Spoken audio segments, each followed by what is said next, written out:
Sir, now that I come to standard 26, also we have completed, we'll move on to the next standard, which is accounting standard 19, leases.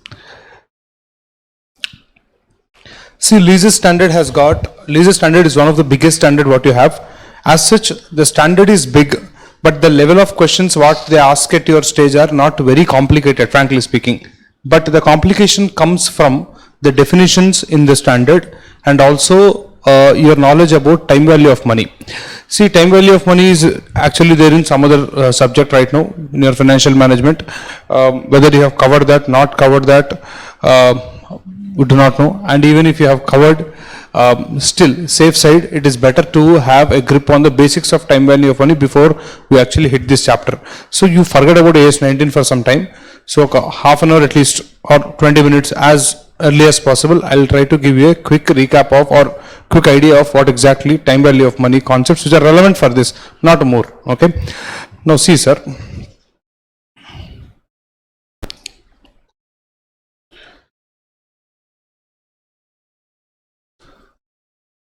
Suppose I give you a choice to take 1000 rupees today. 0 means timeline of 0 means today, sir. 1 is end of first period. First period generally people understand it as 1 year, that is okay. 0 means as on today. So you have a choice of taking 1000 today or 1000 rupees 1 year later. Between these two, which option will we select for that? So this is my option 1 and this is option 2. That means you want 1000 rupees now or 1000 rupees later on. For this, our analysis will go like this. If you choose to receive option 1, that means 1000 rupees right now, 1000 rupees will give you an opportunity to invest this 1000 rupees for another 1 year. No matter how much interest rate it is, whether it is 2%, 10%, 15%, let the interest rate be high or small, definitely 1000 rupees plus interest, the number here will be greater than 1000, isn't it? That means out of your two choices, option 1 is clearly the winner here, because you electing to receive 1000 rupees today will ensure that after 1 year you will have some amount which is more than rupees 1000. That means that is definitely better than option 2. That means this is also 1000A, this is also 1000A, but this first 1000 is more valuable than the second 1000. The reason for this, how we tell in time value of money concept, is the value of rupee 1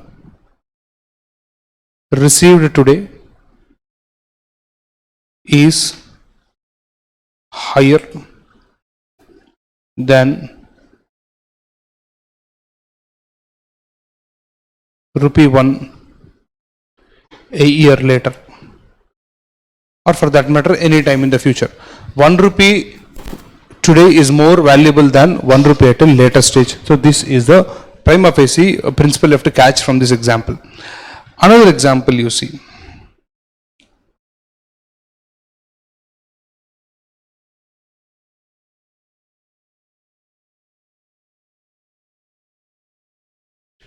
This time the choices what you have is 1000 today or 1100 1 year later.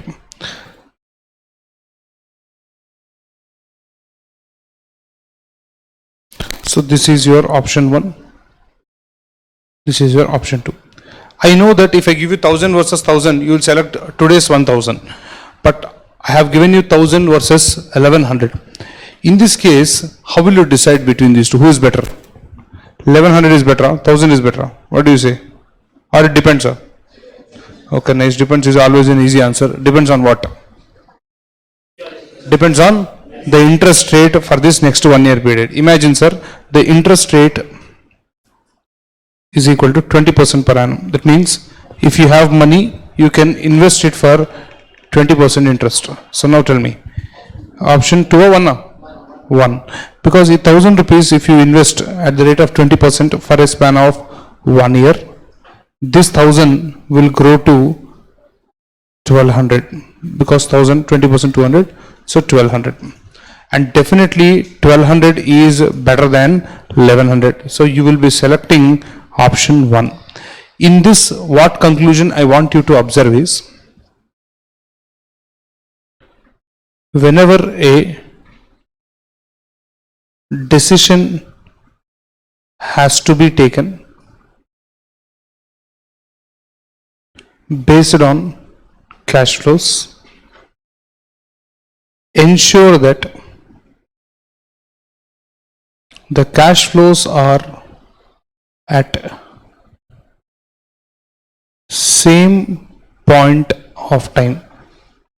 So the cash flows must be standing at the same point of time. Decision making, this is very, very important. But if you see the prima facie question what we gave, in that question 1000 is standing as on today, whereas 1100 is standing after 1 year. So obviously they are not standing at the same time. If they are not standing, did you leave it like that? Did you compare 1000 and 1100 and give your answer? Huh?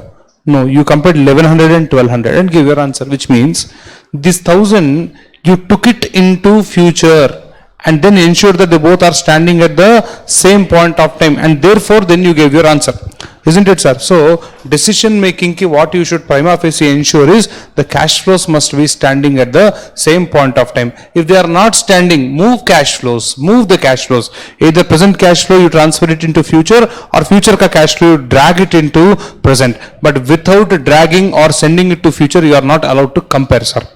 Next.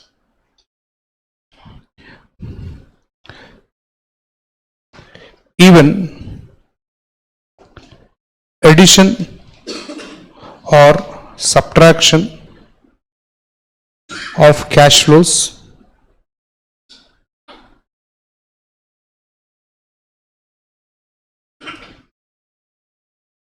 should be done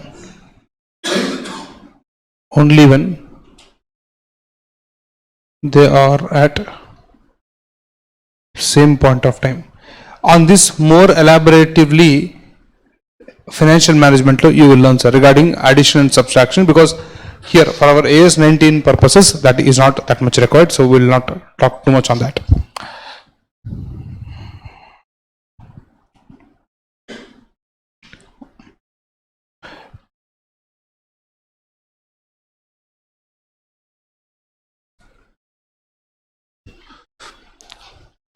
Sir, compounding. Now the term compounding means converting a present value into future value, that is called as compounding. Now meaning also will it converting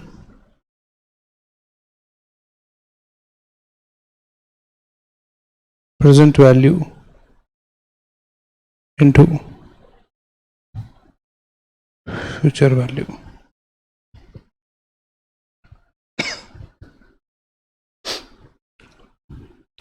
Now, for this general formula what we use is future value of anything. If you want future value of a cash flow, all you have to do is take the present value into 1 plus periodic interest rate. Normally people write it as 1 plus R, but you better learn it as PIR. That is more correct, sir. Logics, as we go into FM more detail, later stages you will understand. So this is ideally the formula. Future value is equal to present value into 1 plus PIR whole power n. This is a formula for compounding. Now what is the utility of this formula is,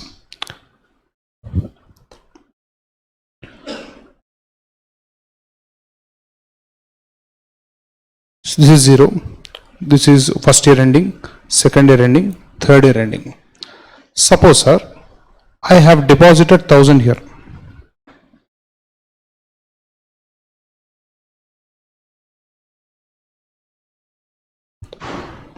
Now this deposit is giving me a 10% interest. So in the first year I will earn an interest of 10%. So on 1000 rupees 10% interest means by the end of first year, sir, I should be having an amount of 100. Now when you earn first year 100 rupees, you have two choices, sir. 100 you withdraw, spend it off, or leave that 100 there itself. If you withdraw and spend it off, your investment in deposit will be still 1000 rupees only. Again next year interest also will be 100. So same interest will come, growth will not be there. Suppose you say, sir, no sir, interest also I don't want, I will again reinvest the interest cash flow also. In that case, By the end of first year, your deposit value will be equal to 1100. And the subsequent year, you will be getting your 10% interest, not on the 1000, but on 1100. So 1100 into 10%. So this time the interest will be equal to 110. Plus your already existing original amount is 1100. So now your amount is now becoming 1210. That also if you reinvest, then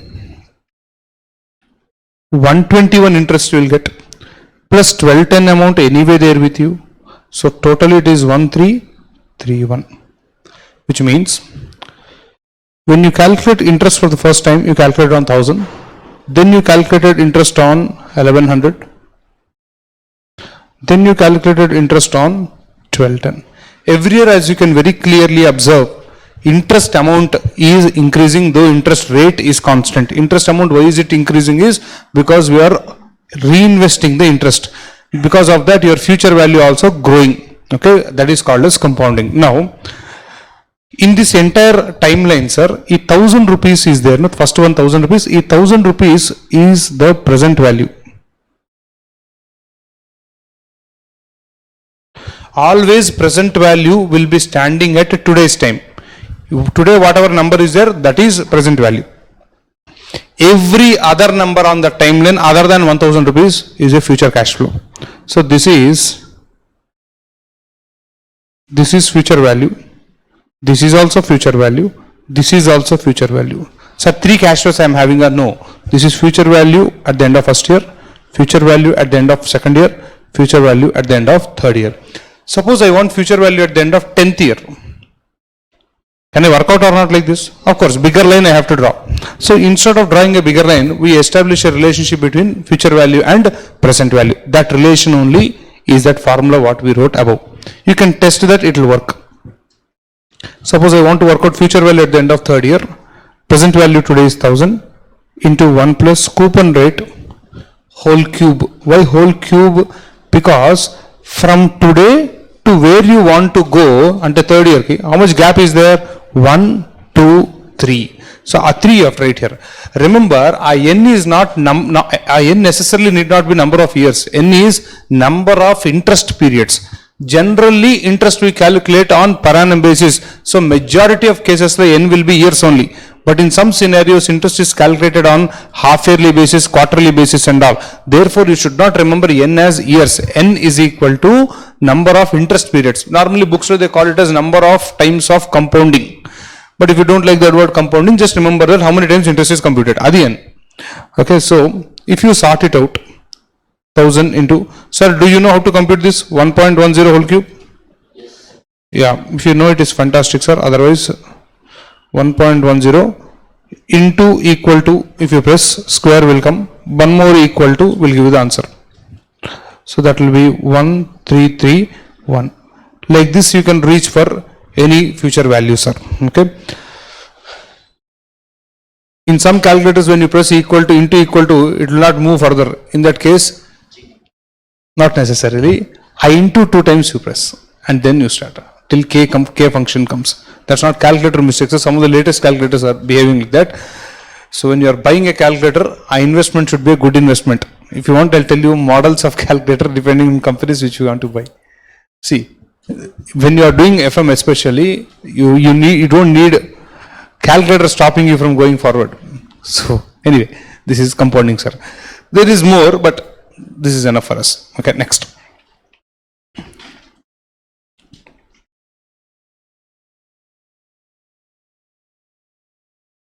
Listen to this carefully, sir. This is the most important one which you are going to apply in lease standard. Okay.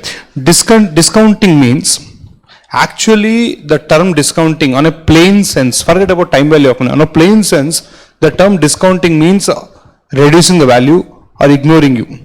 Suppose it's like you told me something, I discounted it. Means I have reduced the value of it. Means I did not care about you.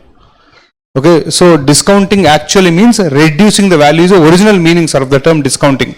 Now time value of money, how we are using this is converting a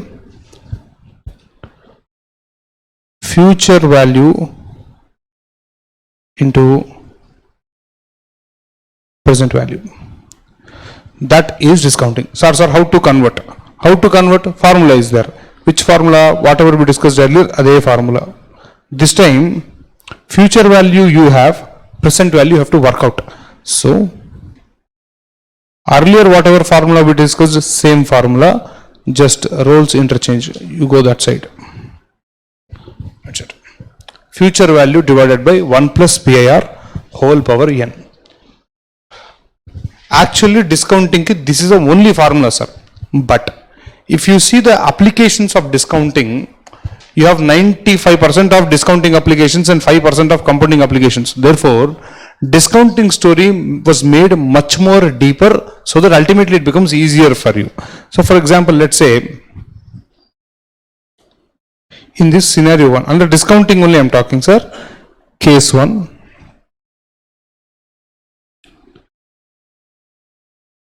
Single period cash flow.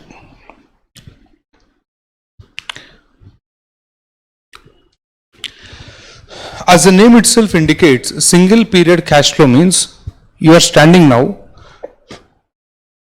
In future some cash flow is there. Sir, how many cash inflows are there, sir? Only one. Either inflow or outflow. Only one number is there. Our number you have to drag it to today. So that's how to compute a single period cash flow. See, in questions, for example, if you see FM, they'll tell you so many questions. After 5 years, we have to buy a machinery. Or after 3 years, your son has to join some school. Or somebody owes you money after 5 years. Don't fall into the story. We are not interested whether you want to buy a stupid machine or you want to fund your daughter education. It doesn't matter for us. The point here is, our story low, our cash flow is standing at what point of time we are interested there. Where you have to bring that cash flow. Generally, in discounting, cash flow will stand at a future date and you have to bring it to today. So all stories are same commonalities, sir.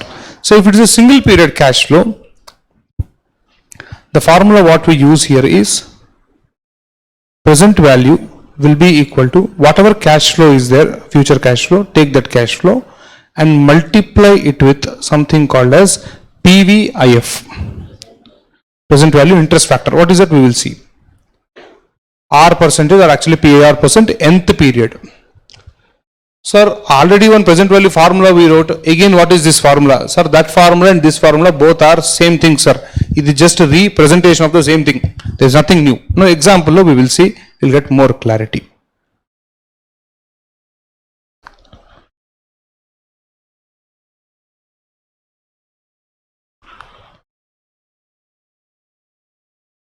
Sir, there is 1000 rupees standing at the end of third year. You are standing at 0 obviously, so you want to know the present value of this. Interest rate, I am telling you, for ease of convenience, initial cases we will take 10% and chalo, 10% per annum. The question is, sir, how many ways so they can ask, after 3 years you need 1000 rupees, today how much you should invest? Or after 3 years somebody will give you 1000, what is the worth of that today? So different types, so they can ask, sir, making that 1000 as an inflow or outflow. The inflow and outflow we are least interested. What we want is when are you standing and today how to get it back. So this 1000 I have to bring it back. So present value is equal to future cash flow or future value divided by 1 plus PIR whole power n. How many times it has to come back, sir? 3 times, because our interest rate is given to you on per annum basis. So there are 3 years. So 3 years discounting I have to do. Now listen here. If you solve this directly, pakka answer will come. Okay, answer anyway will come. We are not interested with the answer. Okay, listen here. E 1000, keep it like that only. E denominator, move it towards the side. This part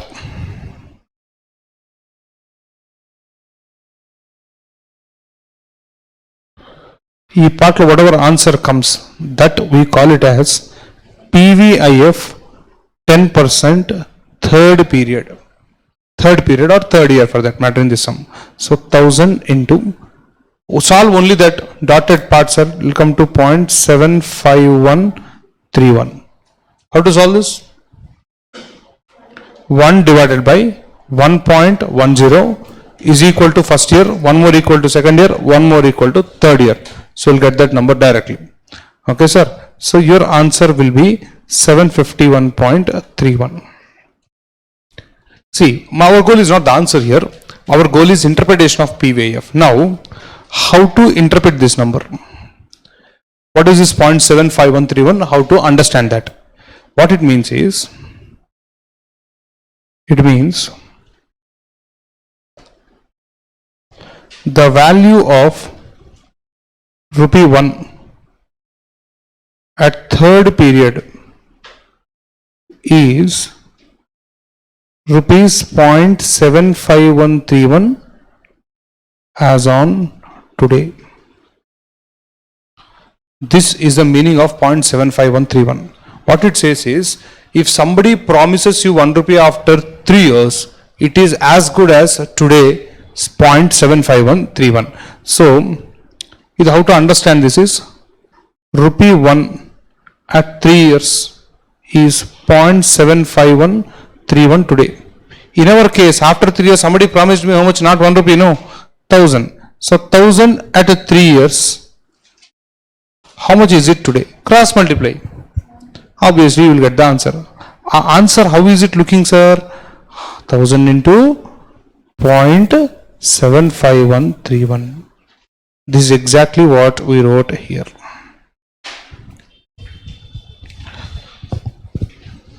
Sir, I hope you are understanding. Chalo, sir. If there is a 5th year cash flow, how will you drag it to today? Simple. Take that cash flow, multiply it with PVIF, whatever interest rate is there, of which period? 5th period. 5th year ending ka cash PV factor you have to do. Are you understanding, sir? Whatever year it is there, a year ka PV factor to you have to multiply. Any future cash flow, when multiplied with PV factor, automatically it comes to today's value. Okay. If there is only single period cash flow, you can actually solve like this also. See, you need not expressly do this. You can directly do like this also. But you see, time value is such a concept where you can't half learn it. You should be pro in that. Casual knowledge, light ga, no.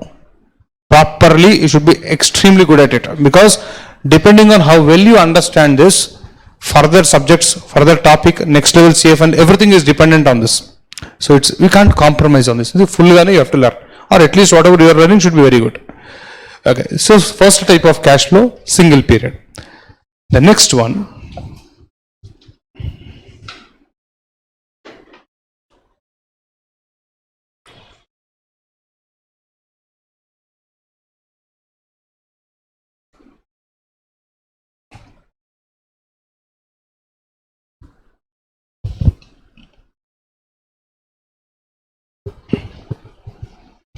so there is an annuity cash flow. Now, first of all, from here onwards only generally 90% of the people lose interest in time value of money. Up to here they come carefully only.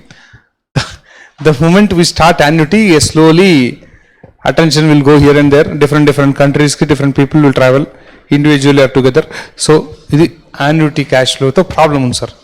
And this is exactly where things become interesting and it is important also. So carefully understand. Very easy. Nothing is there.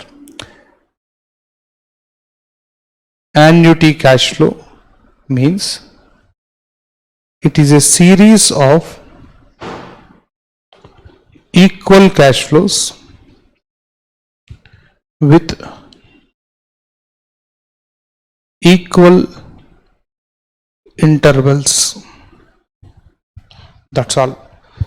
It is not one cash flow, sir, multiple cash flows, but all the cash flows are same.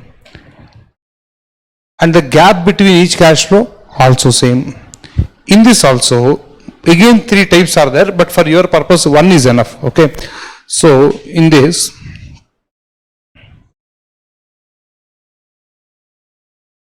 first one is a regular annuity.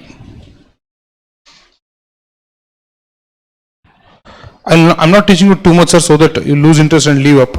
Okay, just whatever is required that. Regular annuity, the first cash flow starts at the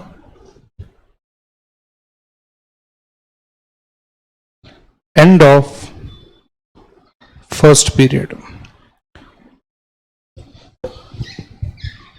That's it, sir. Hereafter, you need not remember anything. This is the last thing you remember theoretically. We'll derive the story from here. Now look at write the formula first. Later on we can write present value of regular annuity is equal to take the annuity cash flow and multiply it with, earlier you multiplied it with PVIF. Now you will be multiplying it with PVIFA R% up to n periods. So many cash flows in a single shot they will fall to today. One line low you discount everything into today. So let us see the meaning, formula application, logic of that formula, everything will come now. Follow this example. 0, 1, 2, 3. Okay.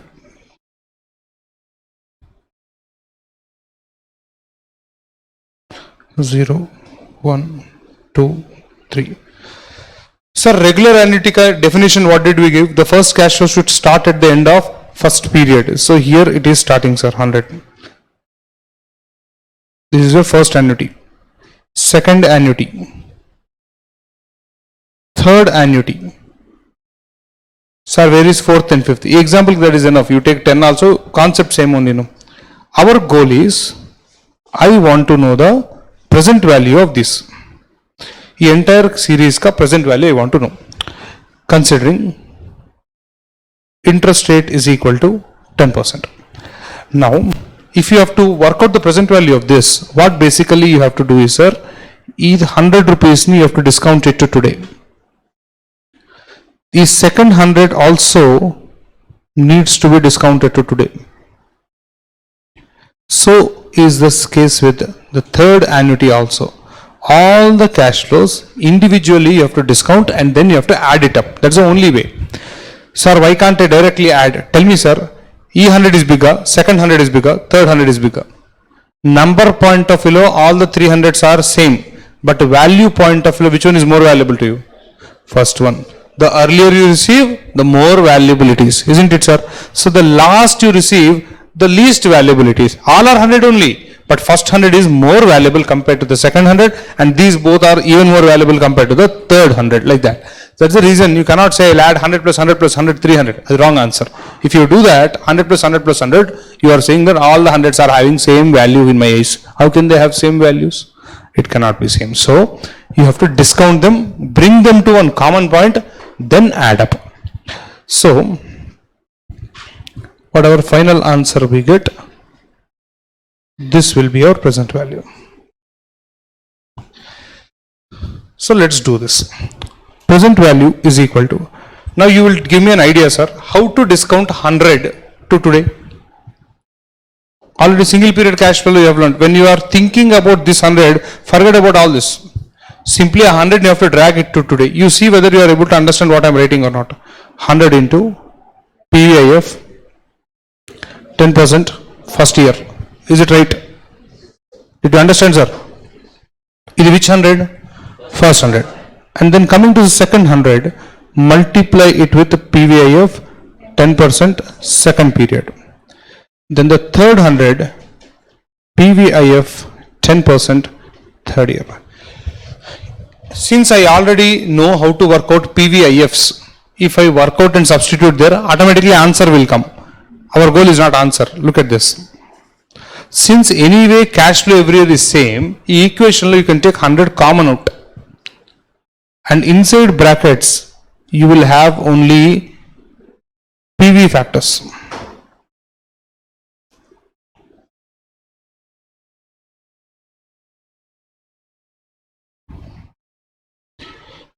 At this stage also we can solve it. Now this is sum of PVIF at the rate of 10% from year 1 to year 3. This only we call this as PVIFA. 100 into Instead of writing 3 PFs, directly we will write PVIFA 10% up to third period. The language also should change, sir. How will you read this? PVIF 10% third year. This PVIFA 10% up to 3 years. Third year says that third year cash flow today it will bring. Here up to 3 years means first year cash flow, second year cash flow, third year cash flow, everything I will drag it to today. So language, if you correctly catch it, some loss confusion will not be there. PVIF flow reading is PVIF 10% third year. This PVIF 10% up to 3 years. The moment I say up to 3 years means I am presuming that first year cash flow is there, second year cash flow is there, third year cash flow is there. In a single shot I want to drag it to today. So now how to calculate this? 100 into, sir, for this PV factor tables and all will be there. Most of the times questions are they give you this, you need not do this job, but safe side I am teaching you. What you do is 1 divided by 1.10 is equal to, that will give you first year PV factor, 1 more equal to second year PV factor, 1 more equal to third year PV factor, and then I want summation of all the three, no? So then you press GT. GT basically what it does is, every number that comes after is equal to grand total automatically adds them up. Calculator natural functions are anything that comes after equal to a GT naturally that keeps on getting added. So 3 times is equal to, you press no. So first year, second year, third year PV factor, because summation will come out of that. Sir, our calculator GT is not there. If it is not there, use M plus. But next time you buy a calculator with GT. 100 into, this should be 2.48685.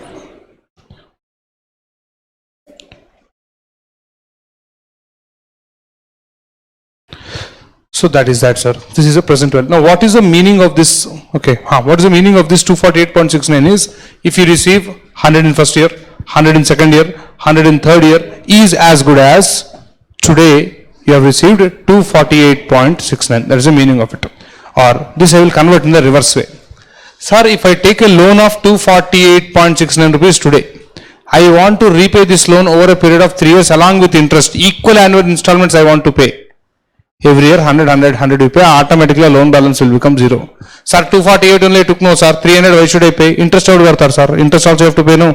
That too, you put a condition that equated monetary installment. Every year my installment amount should be same. If that sort of installment you want, then PVIF then you have to work out. Now, 2.48685 whatever we wrote here means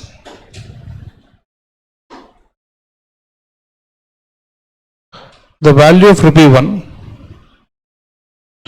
received at end of each period up to 3 periods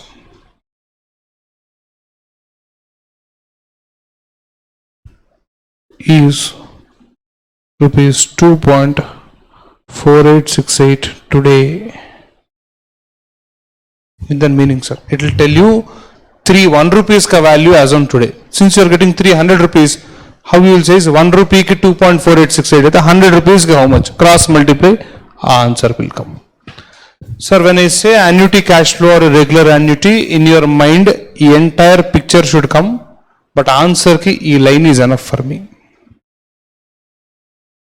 Are you understand, sir? The moment I say annuity, annuity ka meaning is cash flows equal, gaps should be same, and discounting ki just e formula. At this stage, if you remember, that should be good enough. Single period cash flow you multiply with PVIF, annuity you multiply it with PVIFA. So till here it's good, all good? Okay, last application, sir. With that we can hit leases.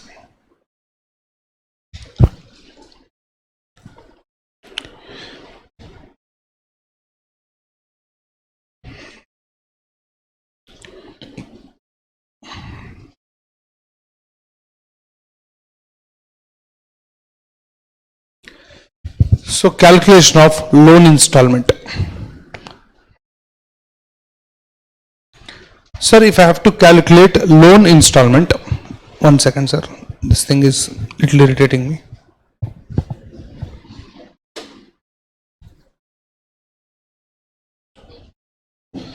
Okay. Sir, if you want to work out a loan installment, there's a small thing you got to know. Listen here. Okay, that example I'll tell you later on. Write an example along with me, sir. This example on learning is there. This is the last example. This example is directly linked to your leases and this stupid question they are asking you. So you better learn it properly. Leases la how I will apply, you will see when we go deep into the leases chapter. Anyway, watch now. Mr. A borrows rupees 3 lakhs at the rate of 10% per annum. Calculate his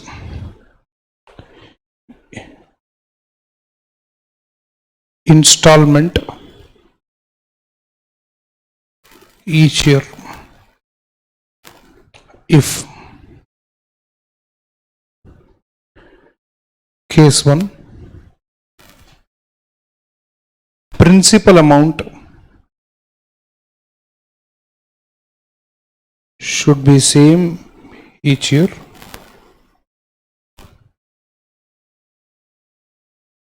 Case 2 total installment including interest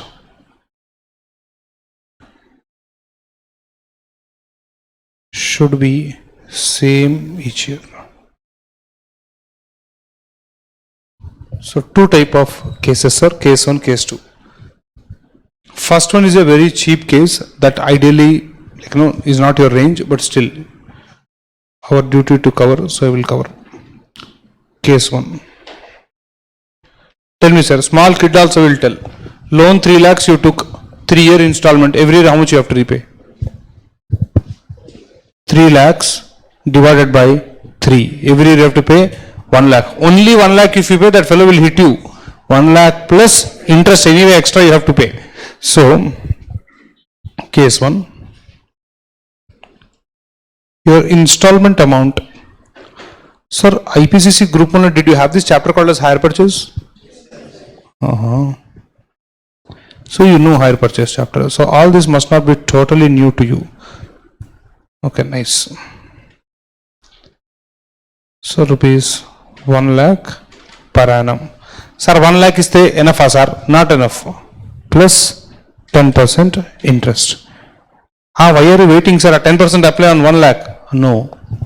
Interest is to be computed not on installment amount. Interest is computed on outstanding amount. How much did you borrow and not yet repaid? On that you have to calculate interest. So 1 lakh plus 10%, 1 lakh 10,000, wrong. 10% interest on outstanding balance. Now without putting any numbers further, casually think, every interest amount, can it be same? Impossible. Why? Every year something we are repaying, no, so outstanding balance is coming down. So interest amount cannot be same. Is the principal amount same every year? Principal amount. I am not saying outstanding. Repayment principal, is it same or not? Every year 1 lakh. Interest amount every year decreasing in fact. Total installment, can it be same? Impossible. It cannot be same. When you say that principal amount you want constant every year and total installment also same, it is impossible, sir. You can't fix like that. You want total installment every year same, I can do that, but principal amount will not be same in that case. At the case 2 anyway, we will see that. In the case 1, sir, in the answer. You want to prove? Proof is this. Write proof also, it will be good. Particulars 1, 2, 3. Opening balance. First year opening balance. First day how much loan was outstanding? 3 lakhs. You paid installment at the end of the year, so throughout the year, interest is payable on 10% only, so 30,000, sorry, 3 lakhs, so 3 lakhs means 10%, 30,000, minus installment.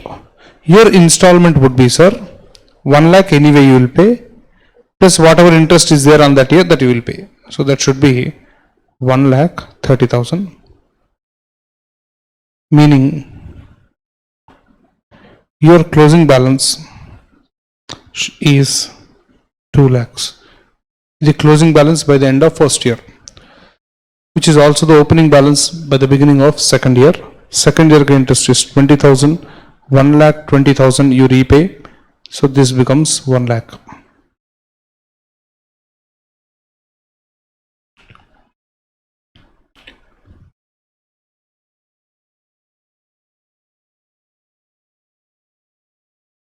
Don't by heart anything, just feel understanding all the concepts and just leave it. Naturally it will come to your help when you are doing other chapters, other concepts and all. That's all, sir. With that you are done with case 1. Next one is case 2. Case 2 is also called as EMIs, equated monetary installment.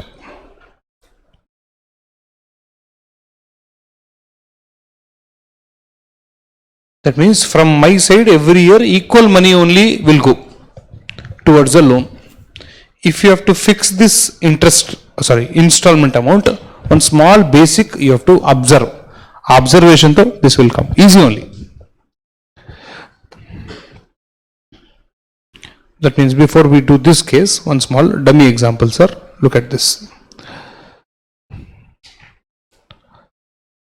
So today I invest 100 rupees. After 1 year, E100 has grown to 120. Can you quickly tell me how much return did he earn? Percentage terms, 20%. So return earned, or rather you can also say interest, is 20% per annum. Now you observe and tell me what am I doing? E120 divided by 1 plus 0.20. What am I doing? Yeah, I'm trying to discount 122 today, isn't it, sir? Right. If I do this, what will be my answer? 100. 100 is nothing but present value. So that means already discussed concept is, sir, if you discount your future cash flow, automatically that number will come into present. This is not what I want you to observe now. Listen carefully. E120 lo, 120 rupees lo, cash flow, does it include interest? Yes. Whenever any cash flow includes interest, you go and discount that cash flow with the interest rate itself.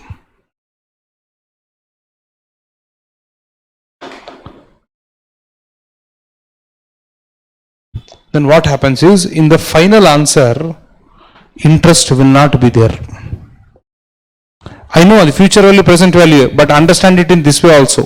120 low interest is there. You discount that 120 with interest rate itself. When you discount it like that, a final result low interest will get evaporated. Interest will not be there. So in this 100, interest is there or not there? Interest is not there.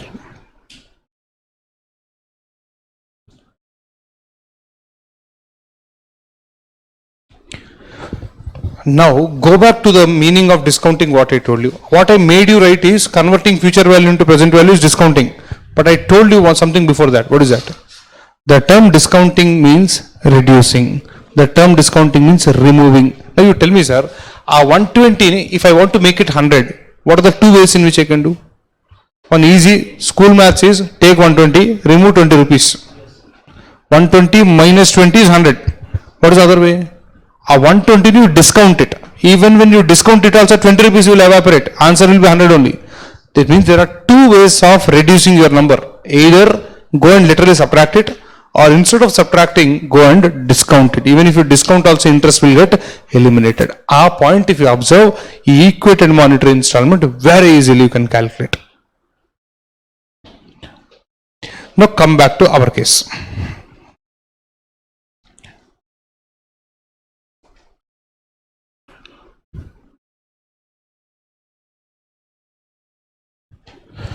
What this fellow is asking is, today I borrow an amount of 3 lakhs, principal amount, and I will repay this money over a period of 3 years along with interest. fix me the installment in such a way that every year my installment amount should be same.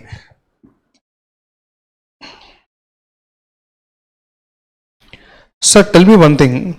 If 3 lakhs interest is there or not there? You borrow interest or principal? Principal. Every year what is your installment? I don't know. That only I have to tell you. But do you agree that the amount is same? Yes. Overall X should be same, sir. So what is X here is installment including interest.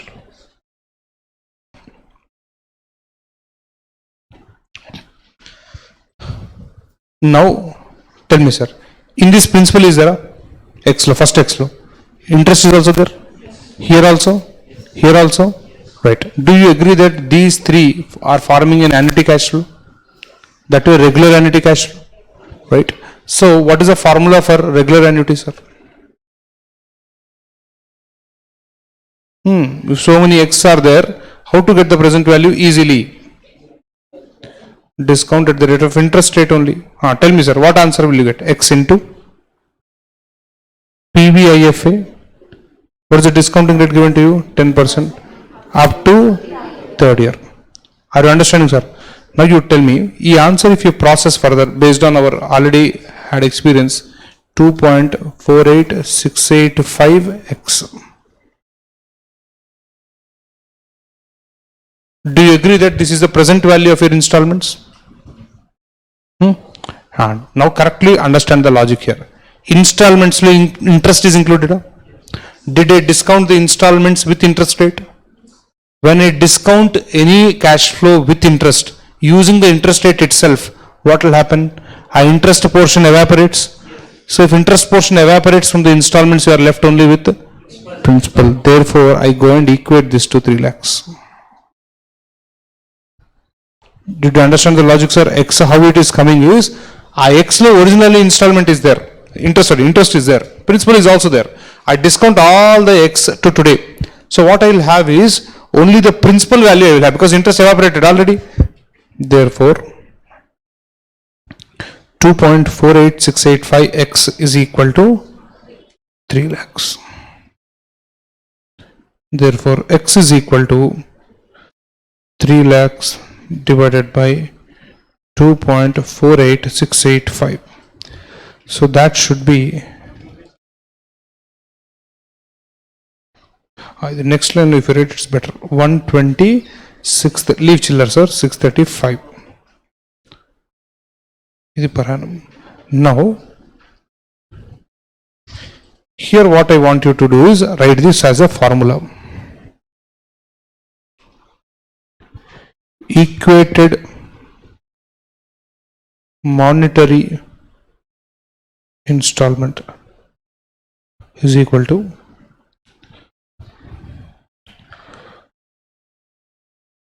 what is 3 lakhs, sir? Borrowing amount outstanding divided by what is 2.48685? PVIFA 10%, not 10%, let us formula, no, let us borrowing rate, number of installments here. It is formula, sir. There are 3 instances where they asked you in leases chapter, fix the lease rent. This is that only. Name change, flavor change, matter same. Lease rent you have to fix. If you know that formula, throw it there, final answer, 1 minute it will come. Seconds will derive. Background logic is there. Most of the books, what they do is instead of applying this formula, they assume lease rent is equal to X and they assume X and they solve it like this. Background logic is there. You can directly remember this also and close it. Same answer, 100% get. Sir, installment correct and what is the guarantee, sir? It is guarantee, sir. There is no guarantee for anything, no. You can only prove.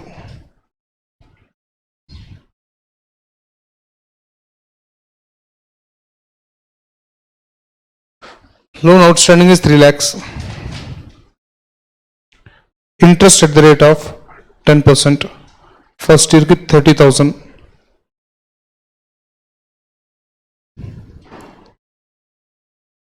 Installment. Tell me, sir, what is your first year installment? Not first year, every year, same. That was what we planned and we created. No, now we should not think about it. That was your goal. Every year you will pay the same amount. Sir, 30,000, where is it there, sir? It is included in this. 120 includes 30,000 interest. Remaining is principal.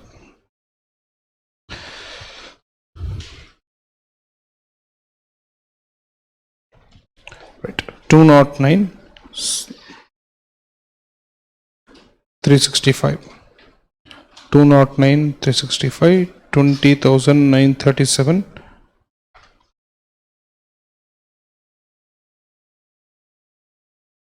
109,667. 109,667.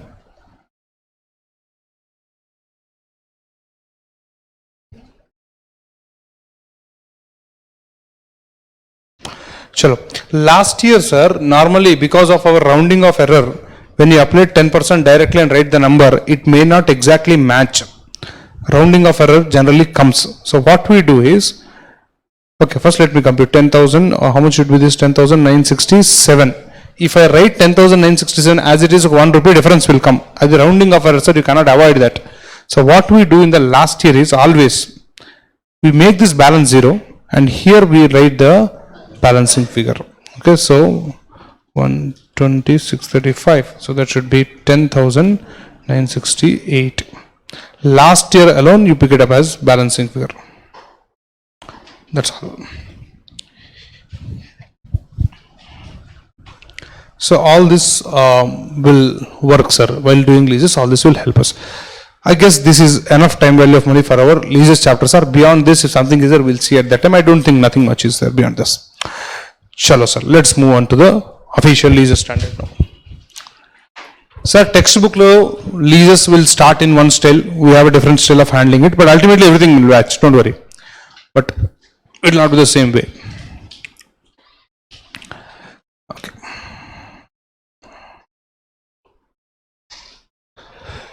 Okay.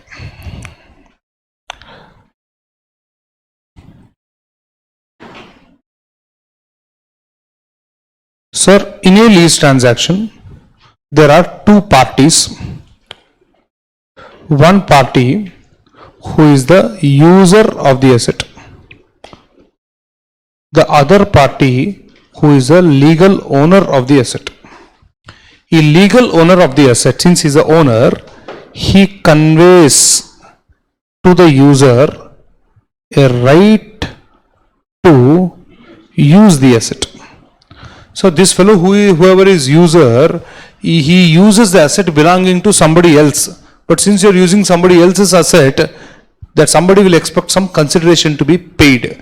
So this fellow pays consideration in the form of rents. The entire transaction, we call it as a lease transaction. So in a lease transaction, broadly, there are two parties, one user and one owner. User obtains the right to use the asset, right to use asset, and you can write confidently. Right to use the asset in consideration of periodical payment rents. And since this is called as lease, this user fellow, we call him as lessee. Owner, we call him as lessor. This entire chapter is all about how to do accounting in the books of lessee and how to do accounting in the books of lessor. Okay, broadly only that much. Now, accounting of lease depends on classification of lease, on inception date,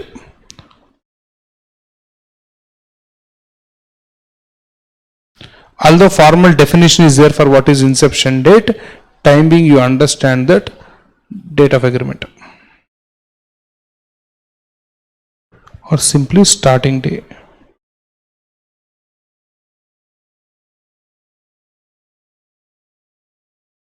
Formal definition is that that's of no use for you. Nobody will ask you that. I'll tell you that also. See, sir, when the standard is big, you should keep your focus only on the core points which will help you to understand the concept and also to do all the sums. Definitions and all will study as we go along anyway. But starting onwards, if I make you write 10 definitions, you'll be running away from here. Okay. Now,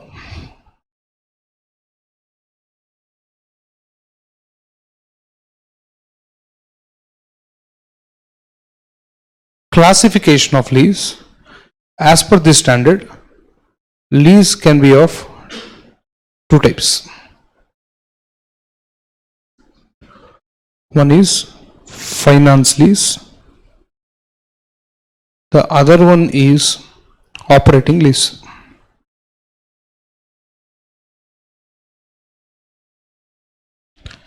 If you classify that, sir, our lease is a finance lease, then the rules of accounting what apply to you, whether you are a lessee or lessor, completely different. If you say that, sir, our lease is an operating lease, then different rules will apply, sir. So ultimately what accounting will apply will prima facie depend on which type of lease are you handling it. If it is a finance lease, first of all, what is the meaning of finance lease? Now you see, under textbook, means as per the standard, the official definition of finance lease is, it is that lease contract or lease transaction where the substantial risks and rewards in the asset are transferred to the lessee. Who is lessee? Owner, user? User. If user is enjoying the substantial risks and rewards of the asset, then our lease transaction is called as finance lease. Sir, operating lease is defined negatively. Anything which is not a finance lease automatically is treated as a operating lease. Now, in textbook definition, sir, textbook definition what they say is, substantial risk and rewards must be transferred by lessor to the lessee. Now, every time substantial risk and reward, and what is that, and you need not worry. Okay, I'll put it in much more easy way to you. Listen, sir, our entire accounting is dependent on one core principle called as substance over form, right? Substance over form ka meaning is what? Sorry, they're too basic. You should not put faces. Think, tell me whatever you know. Substantiality is more important than documentation, legal, good. So broadly you know, good. Listen, sir, normally, majority of the times in our life, we feel that, we observe that, whatever is correct and what is legal, they both match most of the times. So generally a problem will not come. But in case what is correct and what is legal clash comes, accounting must be done depending on what is correct. Substance means reality of transaction. Form means legality of the transaction. As per law, some provision is there, some status is there. But in reality, something else is there. Our standards say accounting will be done based on reality, not on the basis of legality. Then what example you give? Basic levels, what example they used to give you is, you are in the month of March, you bought a property, you paid consideration, you took possession also. Okay, agreement is signed. Only thing is registration is pending. A stupid registration happened in 10th April. So he will ask you a question. Sir, 31st March balance sheet lo advance to building anishutruva, building ankaneshua. Legally I am not the owner yet. Why registration did not happen? But did I pay the money? Agreement is signed by both the parties. Possession already taken over. Asset is in my control only. That's all. Am I enjoying the benefits of the asset? Yes. Shut up and capitalize. Sir, legally I am not owner. Doesn't matter. Does not matter whether legally you are the owner or not. If in substance you are the owner, that's enough for me. Legally eventually you will become anyway. Similarly, finance lease law, what you have to observe is, you read the lease provisions, lease contract detailedly you read. After reading that, if you feel that the asset ka benefits, maximum benefits are enjoyed by the lessee than the lessor, then you conclude that a lessee, even though he is a user, in substance he is the owner.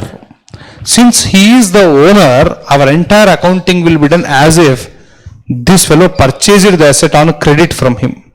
Normally, sir, think casually, when I take anything on rent basis and I am paying rent, what is the entry? Rent to bank.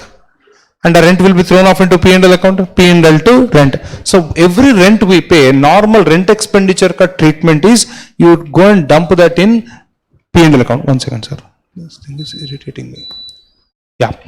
Normally when you pay rent, you will throw it off into P&L account. But in case of finance lease, sir, you conclude that this person, whoever is a user, he is not some tenant or somebody, he is in substance owner. Now you tell me, sir, owner's books low, asset should be there or not there? Sir, but legally he did not buy it, no, doesn't matter. I will account as if he bought the asset. Sir, my payment is not made, no sir, I assume that he bought it on credit basis. And our loan over a period he is repaying in the form of lease rents.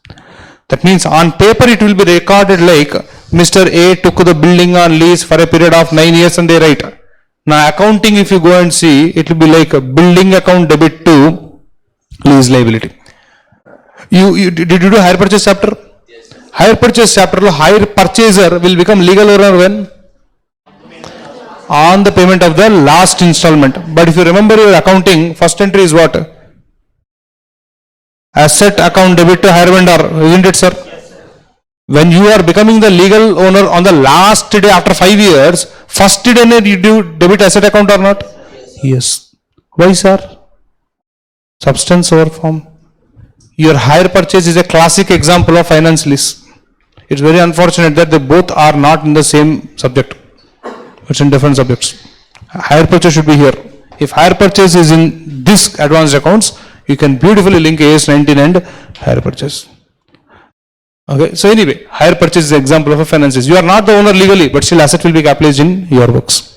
Adi finance lease story.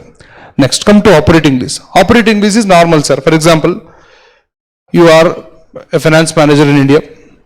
Your company head office is in US. US in boss has come. That fellow will stay here for a period of 6 months. He travels only in Benz S class. Tell me, sir, for 6 months you will buy that car? No. What you did is, you got that car on rent basis for a period of 6 months. Monthly rent 2 lakhs. Don't mind, you pay. And car cost is 2 crores, so 2 lakhs doesn't matter. So 2 lakhs you paid. 6 months fully car you used. After 6 months, boss takes flight, car goes to original owner. Tell me, sir, car life on an average, e-car especially, 20 years life if I take, you are using the asset only for a period of 6 months. Tell me, sir, asset life lo maximum benefits you only enjoyed. Tell me, sir, are you in substance owner of the asset? No. When you are not in substance owner of the asset, with what face will you capitalize the asset in your balance sheet? Don't capitalize. Sir, my rent what I paid, throw it off in P&L. Are you understanding, sir? So the point here is, after analyzing the lease agreement, if you feel that substantial benefits from the asset will be enjoyed by the lessee or lessor. If lessee enjoys, it is a finance lease. Lessee does not enjoy, that becomes a operating lease. This is the core point of AS 19, sir. Then that fellow will tell you substantial risk, rewards, so many definitions and all, but broadly this much only. Alright, sir. So lease where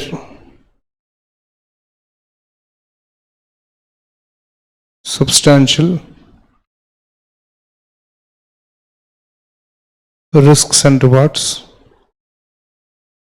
in asset are transferred to lessee.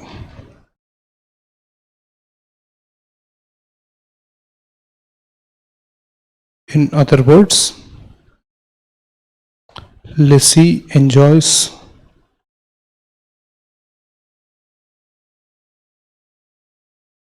the maximum economic benefits from use of asset. Therefore, lessee is treated as owner in substance. Sir, lessee is enjoying maximum benefits and a fact only lessee knows, sir. Lessor also knows, sir. Lessor also knows. So if on the date of agreement only lessor tells that, sir, asset 10 years life, you are taking it on lease for 9 years. So majorly asset will be there with you only. So according, since you are the almost the owner of the asset, lease rent also accordingly only he fixes. He is not a stupid. So it's not like secretly without him knowing you use it maximum and become a finance lease or lessee. It's not like that. Everything will be very clear, sir. In fact, normally at a very outset we assume that there are only two parties in a lease transaction. Actually, no. There is a further story to that I will tell you as we go further today. Come to here, operating lease. This is any lease other than finance lease.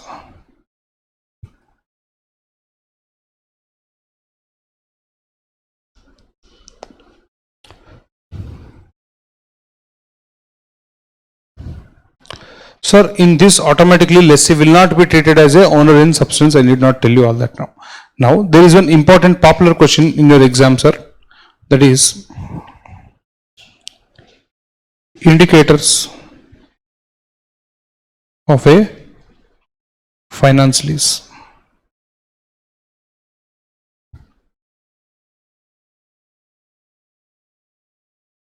That means in the following cases, you will treat the lease as a finance lease. The moment you call it as finance lease, basically this accounting will start, sir. So generally how people, you can remember also is, whatever 5 cases I tell you, in 5 cases, any time if you observe in the question, you conclude that this is a sum on finance lease. If the case what you are studying is none of these 5, then automatically it becomes a operating lease. So in particular 5 examples are kind of, for your exam point of view at least, they are your acid test only. Right, first one. The lease period constitutes the major portion of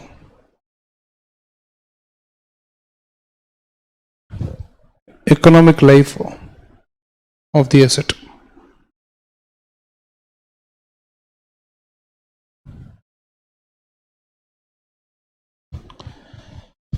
What is the meaning of this is, suppose sir, an asset overall life is 10 years. It will work for 10 years. Anybody can use this asset maximum for a period of 10 years only. What you did is, 8 years you took it on lease period. This is lease period. Even though 10 years life is there, 8 years the asset is going to be there with lessee only. Now do you agree that maximum benefits from the asset usage are enjoyed by the lessee? So like that, sir. Now you will ask me, sir, major means how much? Major means normal democracy rule more than 50% is majority. Okay, that you should not apply here. This is not our election. Okay, so more than 50% is not conclusive, sir. Now you see what is major, the standard does not define. The standard does not define. US GAAP means like how we have accounting standards, US accounting standards say that 75% is major. But US standards, one problem is there. What is the problem is, our standards are principle based standards. Principle based standard meaning is, you see the facts, you make a judgment, what is correct according to an accounting principle, and then you do the treatment. US GAAP is not like that. US GAAP is rule based. What it says is, for example, life of the asset is 10 years. 75% is 7.5 years. Suppose your lease period is 7.4 years. He qualifies it as operating lease.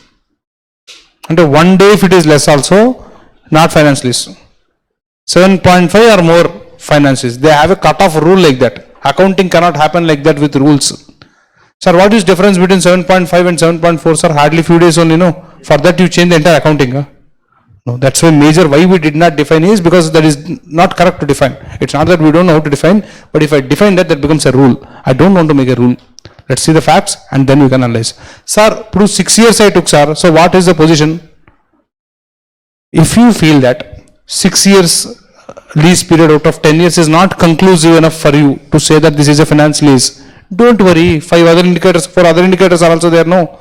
This is one out of your 5 indicators. The indicator, if it is not conclusive, some other indicator you may pass. So once you verify all the indicators, somewhere you will get a clarity, sir, whether what you are having is a finance or operating lease. But luckily, if your case falls into a case like this, 8 years lease out of a 10-year life asset. In that case, it's pretty straightforward for you. That's why each case we have to discuss. If you are unable to conclude from this, don't bother. There are some other case, we'll try whether you will fit there or no. So this is the first part, sir. Second part,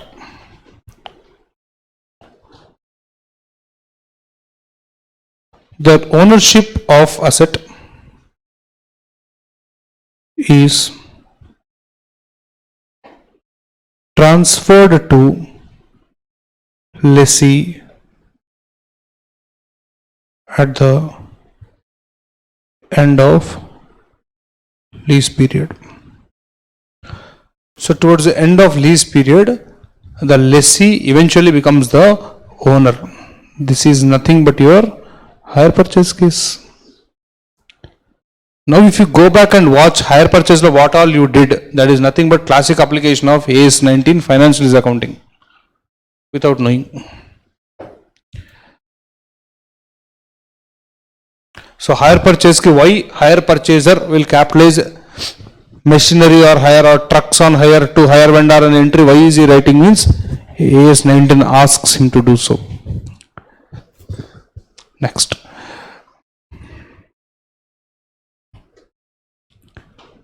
The lease contains an option to buy the asset at the end of lease period at an option price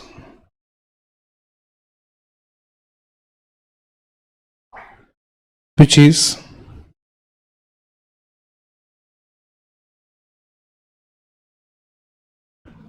expected to be sufficiently lower than fair value of asset at end of lease period. One more line is also there, but if I write that, it will become a big paragraph, single sentence. So that it is reasonably certain that lessee will exercise the option is the remaining part, but that is not required, so the implied. The example, if you observe, everything will understand. So there is an asset. The asset life is 10 years.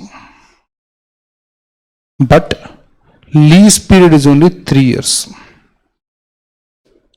Only 3 years lease. Sir, first condition failed. No, sir. Sir, they are not conditions. Don't misunderstand. What is the heading I told you? Indicators. If they are there, you can conclude like that. If one is not failed, means it should not say, it's not like amalgamation instead of merger of 5 conditions are there. Not like that. If indicators are, if feelers, conclusion ki they'll help you. They are not hard and fast rules. Okay, listen. I pay lease rent of 2 lakhs at the end of first year. Lease rent of 2 lakhs at the end of second year. Lease rent at the end of 2 lakhs at the end of third year. After that, the asset will go back to the lessor. Lease period is over. But on first day only, what lessor is telling me is, sir, you use the asset nicely for a period of 3 years. After 3 years, if you want, you have a option to buy the asset. I told how much? He says you have option to buy the asset at 3 lakhs. E point, e option, when did he give me? First day he gave me. On the day 1 only I was having this option to buy. So standing on day 1, if I feel that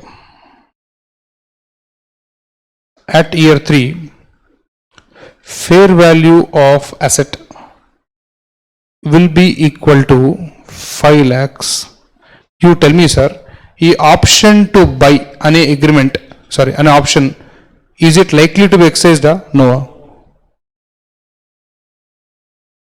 Sir, I am lessee, sir. I nicely use asset for 3 years. 2 lakhs, 2 lakhs, 2 lakhs I pay. After that, asset normally should go to the lessor back. If that is plain vanilla case. But lessor on day 1, what he is telling is, sir, if you want, you can buy the asset at the end of 3 years by paying just an amount of 3 lakhs. Now you tell me, sir, whether you buy or not depends on what? Option you will exercise or not depends on what? What is the market value of the asset at the end of third year? Standing as on today, at 0 time, I feel that After 3 years, asset ka value will be 5 lakhs. But I can buy the asset only at 3 lakhs. Will I buy or not? Buy or no? It is very likely that you will buy the asset. Once you buy the asset, are you the owner of the asset? That means next 3 years benefits anyway you will enjoy. After that remaining 7 years benefits also you will only enjoy. Why? At the time anyway you will become a real owner. So that means entire 10-year benefits I will only enjoy, no? That means I am the owner, no? In substance and also in legal here. Call it as a finance lease account in the books of lessee asset right now. Even though he actually becomes legal owner only at the end of 3rd year after he exercises the option. The option to buy is reasonably certain to be exercised as 3 lakhs is lower than 5 lakhs. Or else you can argue with me like that. Sir, my table has moved up.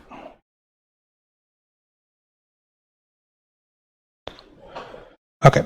Yeah. What you can argue is, sir, I don't need the asset, sir, after 3 years. Why will I buy? Generally, we don't buy unwanted things, no? Is it like that? No. You buy things when they are discount. You don't need a product. Amazon sale is going on.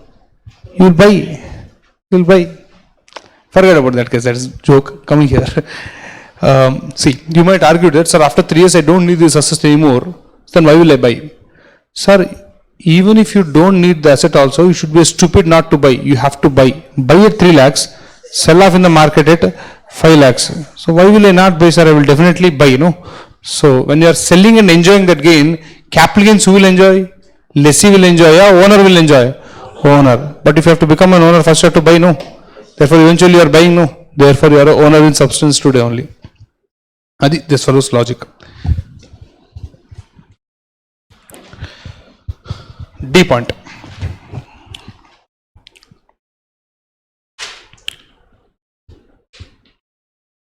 The present value of minimum lease payments. The definition later on we'll see, there's nothing to worry about that. Is substantially equal to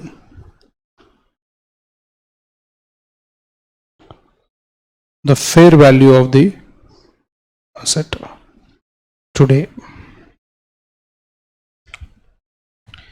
Sir, this is a very easy point, basic common sense point, but to get convinced on this, it will take time. If you understand in the first go, then you are really having common sense. No, I'm not commenting anything. That is the most difficult thing to get actually. No, sir, I'm not. I'm not insulting at all, because it took a lot of time for me to understand all this when I was in IPCC. But I cracked an interview for articles using this standard. So that's a good part. They asked me, give me an example of substance over form. Normally, people were telling buy building, March registration did not happen. Example. I told finance lease example. Little extra points. Yeah. Pro. Okay, listen. Anyway. So listen, there is an asset whose fair value today, fair value to market value, sir, fair value of asset today is 5 lakhs. You want this asset, but unfortunately you don't have money. You cannot buy this asset by paying 5 lakhs outright. So what you did is, this asset, you took it on lease from somebody. So lease rent, that fellow is charging you lease rents 2 lakhs, 2 lakhs, lease rent 3 lakhs. Total he is charging 7 lakhs over a period of 3 years. Now don't you know that this asset ka worth 5 lakhs as on today, but still you are paying how much? 7 lakhs over a period of 3 years. Can you compare like that? Sir, I am paying more, and can you compare? You cannot compare. Why? A 5 lakhs is standing as on today, but your cash flows are standing at a future date. So, if you discount all these cash flows to today, which we call it as present value of your lease rents or present value of your MLPs, let us say it's coming to 4.80 lakhs.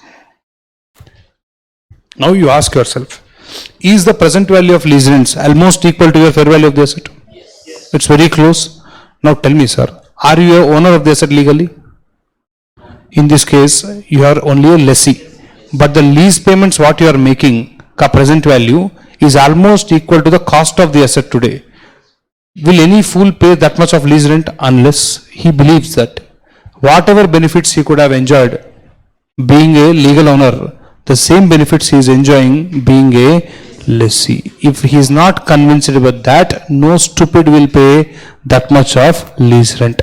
Sir, lessor tells you, sir, this lease rent, sir. Then before accepting the lease contract, will I make this calculation for myself or not? If I am paying 223 means it's as good as I am paying 4.8 lakhs today. 5 lakhs is asset cost. Then if I enter into a lease contract, doesn't matter. Why would I do that? I will do that if, how I will think is, even if I buy the asset ka life 3 years, 3 years slow, whatever benefits I will enjoy in the capacity of a legal owner of the asset, same benefits I can also enjoy staying as a lessee. And a feeling though he accepts this lease contract. A feeling if it is not there, no idiot will enter into a lease agreement like this, where your present value of lease rents is almost equal to the cost of the asset. In fact, you know what is happening? Your lessor, he is recovering the entire cost of his asset from you only. Why will he do that? Because I am the only person who is enjoying the maximum benefits from the asset. Like as if I am a owner. You are not legal owner, but as if you are a owner, you are enjoying the benefits. Therefore, it is a finance lease case. Sir, did you understand the logic here, sir? It question very popular. They will give you all the lease rents. They will ask you whether this is a finance lease or an operating lease. So, actually all 5 conditions you have to test there. First condition will not be conclusive. First condition how it will come is, out of 10 years slave, lease period will be 6 years. That is major A, but that is not conclusive enough. If it is 7.5, 8 or something, it is very conclusive. 6, little doubt. Then he tells you, asset ka ownership is not passed on to the lessee. Second condition failed, or second indicator failed. Third, there is no option to buy and he will tell, idi fail in sir. Fifth one is specialized nature asset. That also, it is not a specialized nature asset. Fifth one also fails. Then the only thing that is left for you to test is this one. When you test this, discount all the lease payments to today and compare it with the fair value, or 90% or 95% of fair value is this present value of lease payments. Then you say that substantially equal, it's just a finance lease. 8 marks question or 6 marks question, depending on what range they ask. It's a quite popular question. Sir, did you understand this? Yeah. Last one, sir.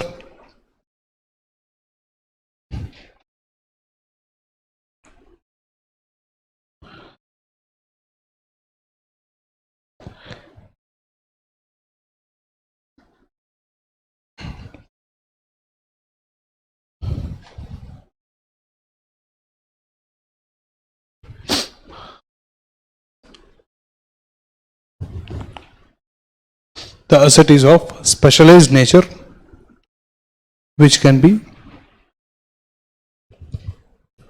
used only by lessee without making major modification. Sir, this is a theory question also very popular, sir. 5 marks they can ask this. Examples you need not write, just 5 points if you write, you are through.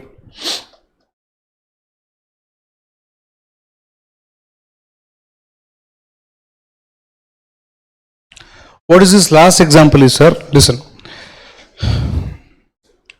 You went to a engineering company. You supplied a detailed, complicated design of a plant and machinery. That engineering company took a 10 days time. They studied your design. They said, sir, this type of asset is not there with us, but we can construct the asset for you. Developed exclusively for you, we can make it. Then I said, okay, take another 10 days time and tell me what is the price details, when will you deliver all that. That fellow took another 10 days. After 10 days, he comes and tells you, sir, lot of effort we put in this design research and all. Ultimately, a asset will cost you 250 lakhs. This is the cost which this fellow has to pay if he has to get that kind of asset manufactured by that company. Then this fellow calmly says that, see, I don't want to buy the asset. I want to take this asset on lease basis. That means I don't want the ownership of this. I only want the right to use the asset. Then engineering company can say, get out. If they say that, I can't continue the example, no. So assume that engineering company accepts that proposal. What proposal? That they will manufacture the asset exclusively for this fellow, and that asset will be given on lease to this guy. Now, first observation, sir. Imagine the life of the asset is 20 years. What do you think the lease period will be? 3 years, 10 years, 18 years. ఈ 3 options. ఇది ఒక customized asset. ఈ type of asset is useless for anybody in this world except for this fellow. You manufacture this asset only for him. And now you guess what should be the lease period? 3, 5, 10, 18. Generally, high lease periods will be there for this sort of assets. Reason? Sir, if this fellow, stupid fellow, uses the asset for 1 year and he says, I don't want the asset, what will I do with that asset? Can I use it? Can I give it to somebody else? No. This is not a general purpose asset, no. Specialized asset. So whenever specialized nature assets are there, generally the lease period will be major life of the asset. That will again connect to your first point. Similarly, the engineering company, let us say, they are incurring 250 lakhs cost today to build this asset. The entire cost from whom will they recover, sir? This fellow only, no? That means, if you carefully observe, even your D point will also get satisfied. What is that? The present value of the lease rents will be substantially equal to the fair value of the asset. Today, fair value of the asset is 250 lakhs, sir. But is this fellow paying you money today? No, he will pay over a period of 20 years. So will you recover only 250 lakhs, sir? 250 lakhs plus interest also. 250 lakhs plus interest. So that means all the future lease rents, if you discount it to today, will it be equal to 250 lakhs? Yes, 250 lakhs plus interest. Discounting the interest evaporates. Answer will be 250. So present value will be equal to the fair value of the asset. D point also gets satisfied with a specialized nature asset. And therefore specialized nature asset cases are finance leases. So E5 indicators are there. There are some additional indicators also. Additional indicators nobody will ask you, but roughly I will tell you. Additional indicators means, sir, listen. Life of the asset is 10 years. Initial lease period is 5 years. Is a lease period. Tell me, sir, is it major portion of the life of the asset? Definitely not in this case. Correct? You can't conclude anything. But what he says is, lessee has an option to extend the lease by another 3 years. If I do that, I will be taking the asset on lease for a total 8 years. Sir, but I will take or not, I will know only at the end of 5th year, no, correct. But what lessor is telling is, sir, first 5 years low, my lease rent is 2 lakhs per annum. If you decide to extend, lease rent is only 80,000 per annum. Now you are standing here. What is likely? Will you extend or will not extend? But likely to extend. Why? Till yesterday I paid 2 lakhs rupees per annum rent. From tomorrow I have to pay only 80,000. The chance of extending this option is very, very high. Correct? No? If I do that, so believing that I will do that, overall 10 years low, 8 years the asset is under my control. Therefore it becomes a finance lease. Additional indicators, 1 or 2 are there that nobody will ask you. Material I will give you, we can go through it or I will explain it later on. Sir, generally, if any of these 5 cases you fall, it's a finance lease, sir. If you don't fall in any of these 5 cases, then automatically operating lease law you will go and fall. Operating lease accounting is totally different. Now, certain definitions.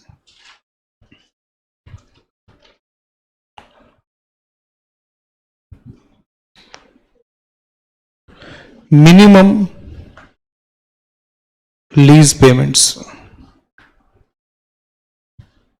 also called as MLPs.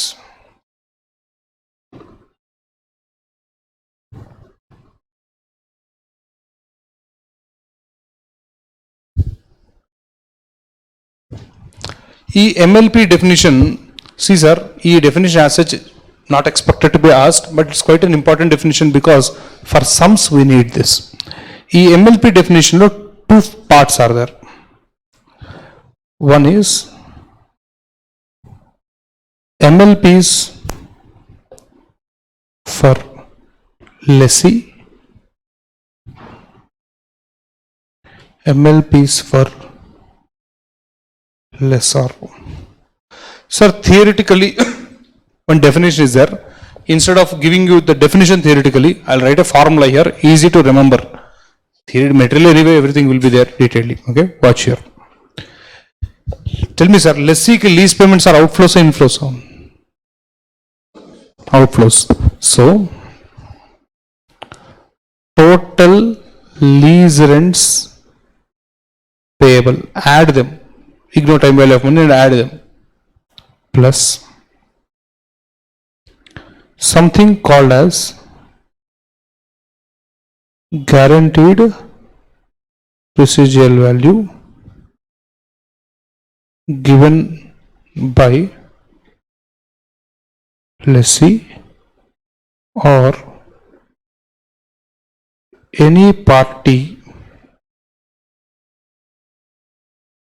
on behalf of lessee. What is that? We will explain, sir. Don't worry. Very easy, sir. Once you understand examples, the formulas will be very easy for you. Lessee ki sir, this is a outflow. MLPs are future cash outflows. Lessor ki MLPs are future cash inflows. So from a lesser point of view,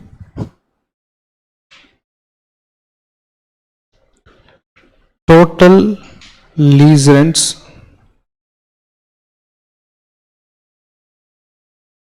receivable plus a guaranteed residual value. Here you put GRV. Every time full form we will write GRV given by lessee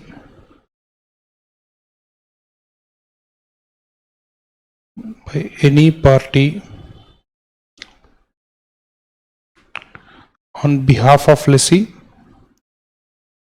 or any other third party. ఈ third party వాళ్ళ point lessee definition లో not there sir, lessor definition లోనే it is there. What is that and all we will see.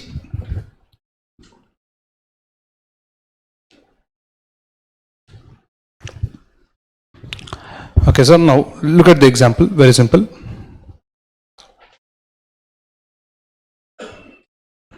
Zero, 1, 2, 3.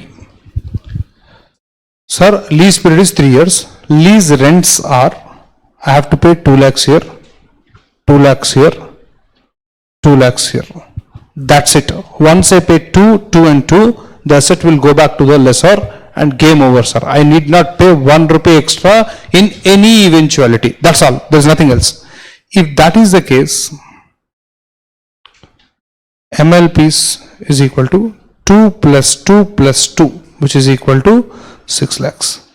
Sir, how can you add 2 plus 2 plus 2? They are standing at different points of time. No, you should discount and add. No, we will do that also. That only we will do, in fact, as we go further. Presently, we are still in starting stage. Definition aithe without discounting you have to add, not with the discounting. Whatever we did is correct. Example 2. Sir, I use the asset for 3 years. Lessor says, first year 2 lakhs we pay, okay. Second year another 2 lakhs, again okay. Third year another 2 lakhs, okay. Then he says, at the end of third year, you have to give me a guarantee that the asset ka value should be at least equal to 1 lakh. That is called as a guaranteed residual value, 1 lakh. Sir, what is the meaning of guaranteed residual value? Sir, conceptually, if you see, it's very simple one. For example, sir, you are the owner of a car, newly branded car. You purchased. I told, sir, I want this car for 3 years lease. I took this car on lease from you.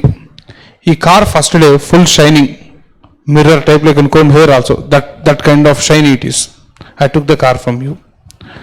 I don't have any intention to buy this car from you. After 3 years, I'll give it back to you. In fact, I know from the very beginning, full clarity is there. Twist, I don't know how to drive a car. So, how will you learn? I took your car now. On that only I am learning car. For 6 months, I somehow learnt. Car shape, little shape out, but still I learned car. Then I lost my job. So the only thing I have is car no. Driving school I kept. Started teaching driving to everybody on this car only. Okay. Meantime, if any marriage season and all is there, if people want to roam on the road with car, with the decoration, supply car. Okay. Somebody wants to go on road trips, like ghat roads and all, I volunteer, take my car. So like that, full rough and tough usage. Why there's so much of revenge on this car? That's not my car, no. Simply, so full to use, sir. 3 years over. Leasing time paying. 3 years over. A car, I gave it back to him. When he gave me originally, it was shining. Now, which is front, which is back, clarity is not coming. It is looking like that. Tell me, sir, who is at loss now? Owner, lessor is at loss. That fellow is not stupid. No, he knows that fact on day one only. He knows that this fellow will be using my car for a period of 3 years. After 3 years, there is every chance that he will not buy this car and he will get it back to me in a worst condition. In that case, I will be suffering a loss. No? So what I will tell him is, see Babu, every year lease rent if you pay, that is not enough. By the end of 3rd year, e-car ka market value, if I try to sell the car, at least I should get an amount of 1 lakh. And a promise you make him do. Okay, agreement will write of this. Now 3rd year ending ki, e car lo I went to the lessor. Lessor says, stay there only, I am also coming. He also joins in this car. We both go to a valuer. So mechanic shop we go. We'll ask him, Arey, what is the value of this car? He says, you only extra have to incur 50,000, car will give you 0. That means car ka value is how much, sir? 0. But I promised how much? 1 lakh have to pay to the lessor. Suppose car ka value is 40,000. I promised how much? 1 lakh. But car ka value is only 40. So remaining 60 I have to pay. Sir, car ka value 1.5, he will give me 50,000. It depends, sir. If they see, it depends on the agreement. Generally they don't give, but if somebody gives, obviously why will I not take? But generally they won't give you that. So this is about GRV, sir. Why guaranteed residual value is included like that. Now tell me one thing. From a lessee point of view, GRV is outflow or inflow? Lessee point of view. Outflow. Lessor ki inflow. Now go back to the definition. If you see, total, in this case, my MLPs will be equal to 2 plus 2 plus 2 plus also 1. So total it is coming to 7 lakhs. Clarity is there now? Now listen here. Our definitions low, total lease rent payable for lessee, other lease rent receivable for lessor, antavarku okay. Plus GRV, that is also okay. GRV who should give, sir? Guarantee who should give to who? Lessee should give to the lessor. So if lessee gives to the lessor, that falls in case 1. No problem. GRV given by the lessee. Second one, sometimes some other party on behalf of lessee may give the guarantee to the lessor. Who will give? Listen, sir.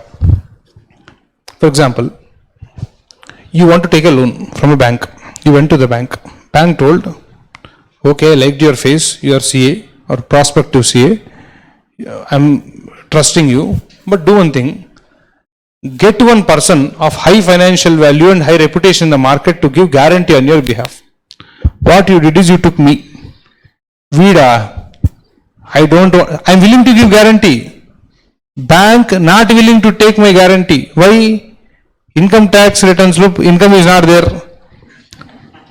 Loans, already I'm having so much loan and I came also to the bank with you to give guarantee. I'm willing to give.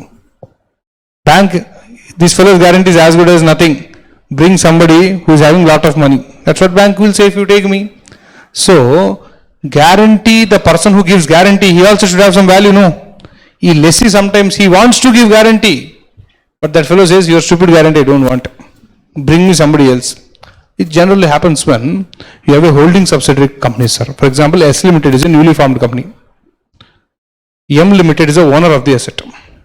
M Limited says, I want guarantee of 1 lakh. S Limited, I am giving no. He says, you are born yesterday only. Your company formed 1 year back. Your guarantee, who will care, sir? Okay, I don't want your guarantee. Bring somebody else. Okay, wait, I'll bring my father. Holding company. H Limited has 80% shares in S Limited. S Limited goes and tells H Limited, see, H Limited is not giving me guarantee. Then H Limited will come. He gives guarantee on behalf of S Limited to M Limited. What H Limited tells is, see, our kid will use your car for 3 years, he will spoil it, any loss is there, I will pay. That's what H Limited tells to M Limited. It is guarantee given by any, not third party, any party on behalf of lessee. Okay, in this case, imagine, sir, S Limited spoiled the car. Car value became 0. What is the promise made? 1 lakh. Now, who has to pay 1 lakh to whom? H has to pay to S. No, H has to pay to M. So, it's outflow for whom? H or lessee? H. But lessee outflow? Not there. He is our father only. No, not like that. Sir, listen. H will pay 1 lakh to M. But H is not stupid. 1 lakh he has to reimburse to him. Guarantee with a counter guarantee. Any guarantee, counter guarantee agreement by default will be there. Sir, he is our father only, sir. Sir, if he is really your father, that sort of relation is there, then you should not form a new company. No, under the same company you should have done business. If you have kept a separate company, that means business, relation. So I pay to bank on your behalf because I am senior, I am reputed, but I will collect from you. So ultimately outflow is for whom? That's why GRV definition, idi goda outflow to LSA. Even if somebody gives also, or somebody pays also, I have to pay to that somebody, no. That's why lessee ka the outflow. Counter guarantee concept, sir. Come to lesser side. Yeah, whatever this fellow gives, that only this fellow will take, no. So, idi okay. Now, who is this third party who is coming and giving a guarantee to the lessor? He says, I am protecting you. I will ensure that your asset will have a value of 1 lakh. Sir, lessee gave? No. Lessee's dad gave? No. Somebody who is not connected to lessee came and gave. Why will somebody give like that? Who is there in between who is so much interested in this asset value? For this, a little more story you have to understand. But if you understand, you will remember the definition, so it's worth it. Listen.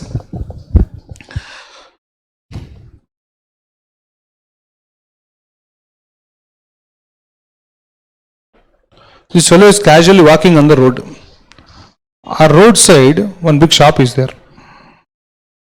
Big garage. He went there. Inside, he saw one aeroplane. Okay, its aeroplane is up for sale. He liked that. I want that. Pockets low. Money not there. Slowly coming back. Here, there is one company, X Limited, asset financing company. This fellow is airplane selling company. Let's say this is ABC Limited. ABC Limited told cost of this asset is 100 lakhs. Kaudistar sir. Okay, 1000 lakhs. This fellow does not have money, is coming back. On the way, he saw this company, asset financing company. This fellow goes to X Limited, this boy. He sits inside and he tells, see, ABC Limited, one aeroplane is there. I want that aeroplane. Like small kids ask aeroplane tie, no? Like that, this fellow is asking real aeroplane. X Limited says, I will give it to you, but you should be paying every year lease rent for a period of 15 years. Will you pay? This fellow says, I will pay. Deal is done, sir. Now, actually what happens is, X Limited pays money to ABC Limited and buys the asset first. Then, now that he bought the asset, this fellow will now become the owner. Don't think that when I say lessor, he is not a stupid buying all the assets in the world, putting that in a godown outside chair, is waiting for a lessee. No. Lessor means He is owner of the asset, but he is not having a godown of assets and all. Nobody is stupid to casually buy assets and hold like that for waiting for lessee. One day somebody will come. No. Lessor means he has money. Lessee will identify the asset himself and he comes and tells me, I want that asset. You want that asset? Okay, I will buy. I went, I bought the asset, I became the owner. Now this fellow, he wants the aeroplane, no? So we give the asset to him. And this fellow pays me lease rents. Who is lessor? Ante he owner, but tell me, is he the original owner of the asset? No, he just bought it for the purpose of the lease transaction. So now you observe, there is a third party also. Now what lessor asked lessee is, array lessee, every year 150 lakhs lease rent you have to pay for a period of 10 years. Yes sir, I will pay. At the end of 10th year, you must give me that the asset will have a worth of at least 200 lakhs. Lessee says, I won't give you that. Why? I don't believe that the asset will have a value of 200 lakhs by the end of 10th year. I can't give you that guarantee. Deal gone. If deal gone, this fellow ego satisfied. He doesn't feel bad. He feels he is safe. He also doesn't feel bad. This fellow will feel bad. Why? He lost a sale. No. It's a sale transaction for him. He lost. So this fellow can come and give a guarantee to this fellow, saying that, sir, don't worry. After 10 years, the asset will have a value of 200 lakhs. Buy the asset from me now. Now, who will use the asset? This fellow will use. He spoiled the asset. Asset value became 0. Who will pay to who? ABC will pay to X. So, X ki inflow ne, but it is not an outflow for my lessee. Atla some third party can get involved in the picture, sir. This is an example. Another example is annual maintenance contractors. Asset ki maintenance is required. Normal AC maintenance is very costly, sir. Imagine I am talking about an asset having some thousands of crores value. For that, maintenance bill itself will come in hundreds of crores. You know whom I will call for maintenance? I will call out tenders. Whoever quotes the lowest one, what maintenance contract is on, sir. This boy quoted me a maintenance tender saying that you give maintenance contract to me. This is the price at which I will do the maintenance for you every year. And because of my maintenance, I will ensure that the asset will have a minimum value at the end of 10th year. So who is giving guarantee to who? A maintenance contractor is giving guarantee to the owner. Lessee, where is he involved? He will give, you will take. For me, there is no outflow. Our cases lo, third scenario will come into picture, sir. This one. Okay, next. Under this only, one small note you got to put.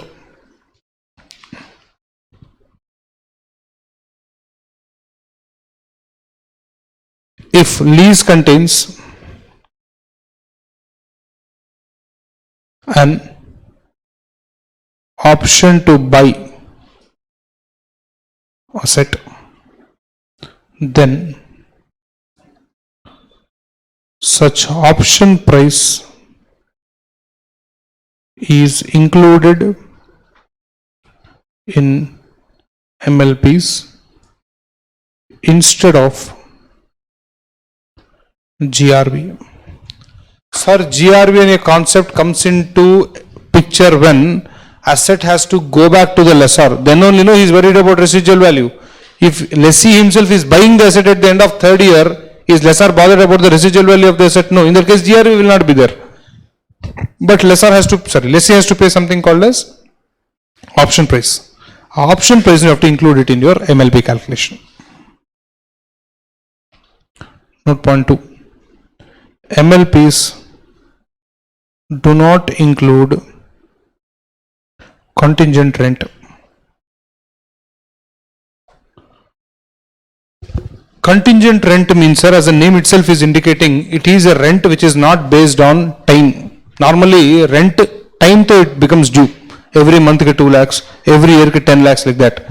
But if it is not based on time, it's based on some number of customers entering into your shop or number of units manufactured from this machine. If rent is linked to that, that becomes contingent, because how much rent is payable depends on something else other than time.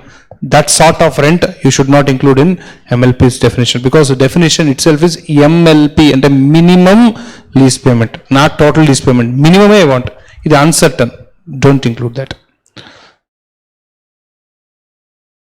Based on factors other than time. Nice, sir. So this is your MLP definition from both lessee and lessor point of view. Okay. Next, sir. Point number I am writing or not writing? Not writing. No problem. Next point, next definition is GIL. GIL is gross investment in lease.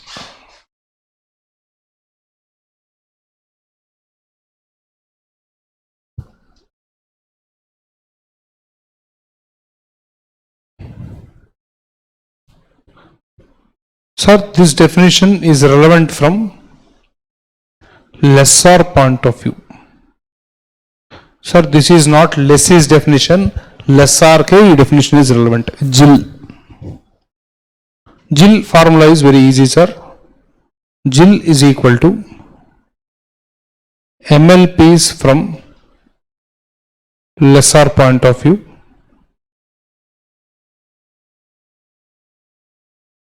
plus something called as unguaranteed residual value. If I give an example, you will understand what is the definition. Very easy case. Suppose, sir, 0, 1, 2 and 3, these are the lease periods. Here, lessee fellow will pay me 3 lakhs lease rent. Here also he will pay me 3 lakhs lease rent. Here also he will pay me 3 lakh lease rent. After 3 years, the asset comes back to me. When the asset comes back to me, what is the value of the asset? And lessor estimating today, which we call it as the just residual value. Let us say this fellow believes that the asset worth after 3 years is going to be 4.50 lakhs. He went and asked lessee, "Arey lessee, give me guarantee that the asset ka worth is 4.5 lakhs. Lessee said, "I can't give you that." Sir, how much will you give? 2 lakhs. Okay, accepted. So even though I believe that residual value is 4.5 lakhs, in this guaranteed residual value is only 2 lakhs. But I still have a wishful thinking that this fellow gave guarantee for 2 lakhs only, but asset value will be 4.5 lakhs. Nobody gave guarantee, but your own feeling, how much is that? 2.5 lakhs extra. This we call it as unguaranteed residual value.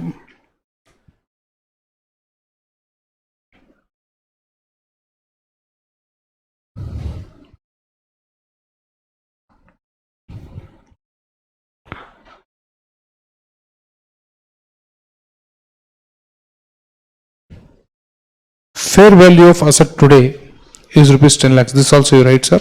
Side by side you write. It will be helpful for us later on. Example you write. Now over, sir. Tell me, if this lease transaction goes forward, what is the total inflow to the lessor? Total inflow. Ignore time value of money. 9 is wrong. 3 plus 3 plus 3, 4.5. Not 2 or 2.5. Total 4.5. Sir, today as a lessor, I spent 10 lakhs for buying an asset. Sir, why is lessor buying an asset, sir? Why is he buying? I have to give it on lease. I told you, lessor and don't think that he is already having the asset. He will not have. He is not stupid to buy assets and wait. He will buy when the lessee comes. So today I have to invest 10 lakhs. And after buying the asset at 10 lakhs, I will give it to you. You will give me 3. After that, you still owe me 2. I believe that asset naturally will give me another 2.5. So overall, how much I am expecting? 13.5. 13.5 is called as GIL, gross investment in lease. Our definition, if you observe, E part is your MLP definition plus UGRV is equal to GIL. Other definition they wrote like that. Sir, why GIL is relevant, sir? How will we use? The accounting treatment you will learn one by one. GIL is equal to, example, 3 plus 3 plus 3 plus 2 plus 2.5. Up to here is the MLPs. This is unguaranteed residual value, UGRV. Final answer is 9 plus 11, 13.5. Now since you are pro, smart, intelligent, you will answer a basic level question. A lessor who buys the asset today at 10 lakhs for giving this asset on lease transaction, why is he collecting 13.5 when he invested only 10 lakhs? I invested only 10 lakhs, no, but I'm trying to collect 13.5 lakhs. Why? Extra 3.5 profit adi. That is mainly interest only. Why? I invested 10 lakhs today. You are paying me money today. You are paying money over a period of time. But 10 lakhs with interest also you have to earn. No. Now carefully observe, sir. ఈ లెస్సార్ కా main business is dealing with asset interest income. Interest income. Lessee point of view you think instead of buying the asset today with his own money or borrowed money, he bought the asset and paying the money of 13.5 lakhs over a period.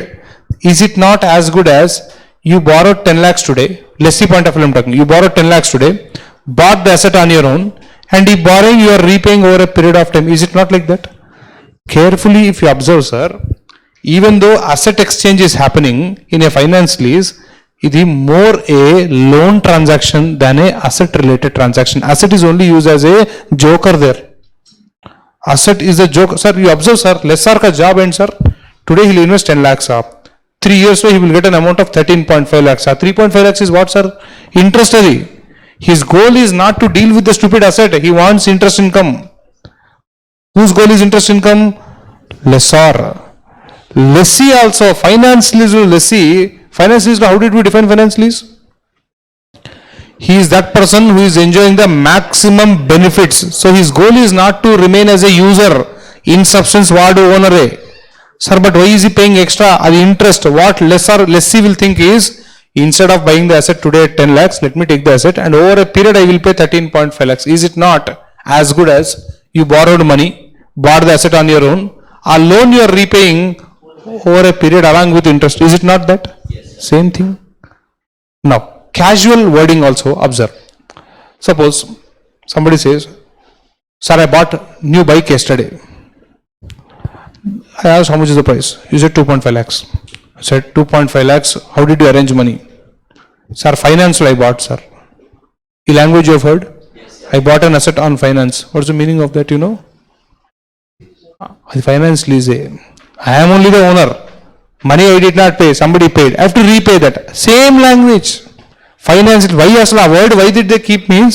Even though it looks like a lease, it's actually not a lease. In substance, the borrowing of money and repayment of money. Asset is joker there. But on paper, borrowing and a word nobody will write. Asset lease, lease rent, and a words you will use. Lease rent అనేది legal word. In substance, the installment of loan. So accounting will happen like loan taken, loan given. Paperly it is recorded like lease rent received, lease rent paid. Lease rent ka accounting is different, but loan ka accounting is different.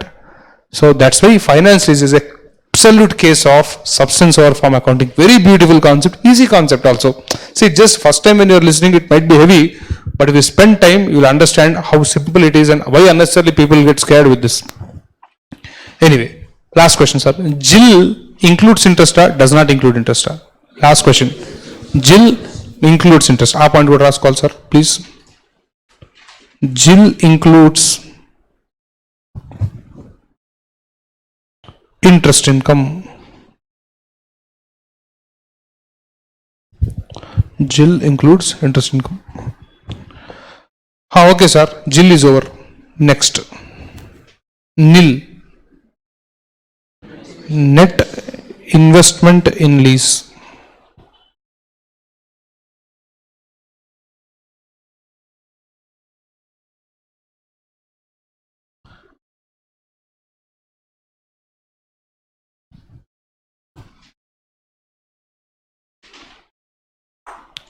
NIL formula is NIL is equal to present value of JIL.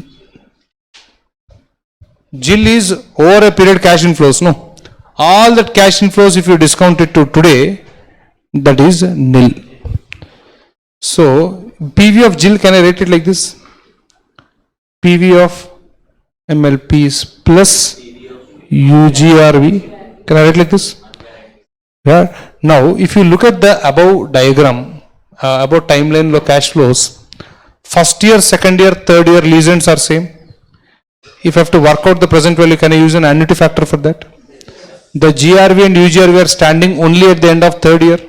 For that, I can discount using PVA if the multiplication is enough. One line look, can you work out nil value? Right.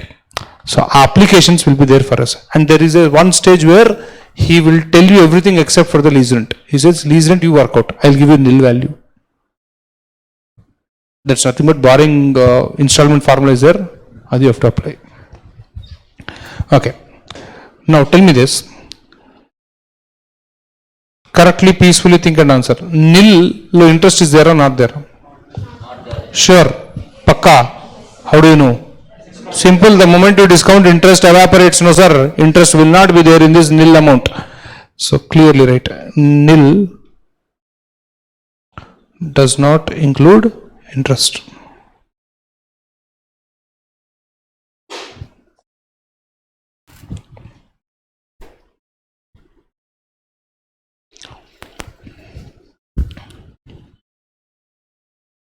Discounting rate.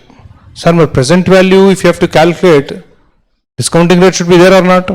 Hamara discounting rate, which discounting rate I should use? Use interest rate implicit in lease. This is nothing but actually IRR of lessor.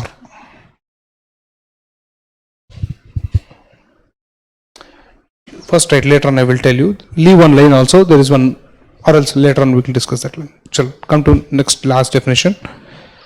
In the exam law, how many times they asked, I can't explain.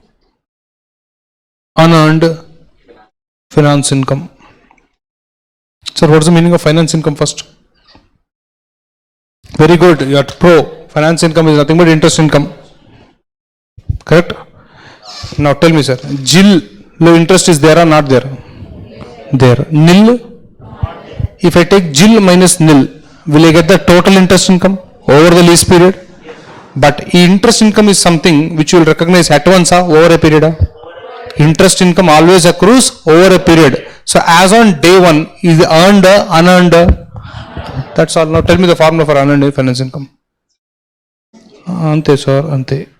Unearned finance income is equal to GIL minus nil. The total interest of a lease period will come at once. Actually, why they ask is AS 19 deeply. If you read disclosures, so we have to give in notes to accounts, but that sort of problems are not there for you. So what you have is a very basic level, but a basic level only should have clarity, sir. Means at discounting, compounding, installment calculation. If you are good with that, nobody will ask you deep questions. Away questions of 4 or 5 questions, stock questions are there. They keep on repeating that. So that's that. Okay, sir. Last point, sir. IRIL and a wording whatever I used here, this I have to explain. But this is slightly heavy, sir. Means it will take some 5 to 10 minutes time. But if you understand that, you are pro. And after that, our class is done for today. We'll try that. If you understand, it's fine. Otherwise, also we have some other alternative. But ideally, you should understand. Let us see. This much you have understood. Why will you not understand that?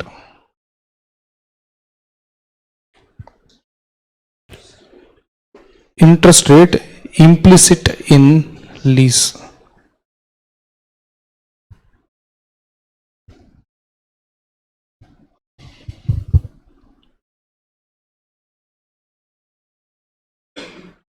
It is that discounting rate which equates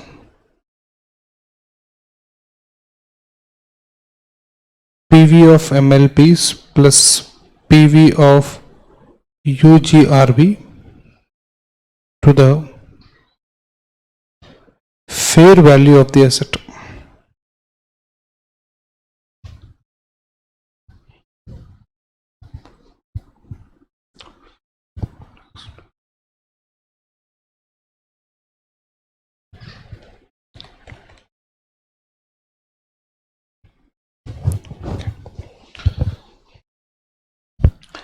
Sir, I'll give you an example, very easy example, but it is related to time value of money. If you are able to understand this, it will be very nice for us. Later on also it will help you.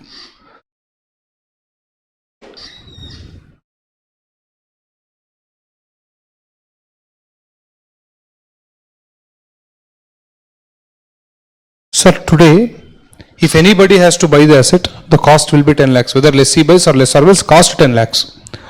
So who will buy the asset in our entire drama? Lessee or lessor? Lessor buys the asset and he delivers the asset to the lessee. So lessee ki 10 lakhs and investment only, no? Do you agree this? Right. What are his inflows in future?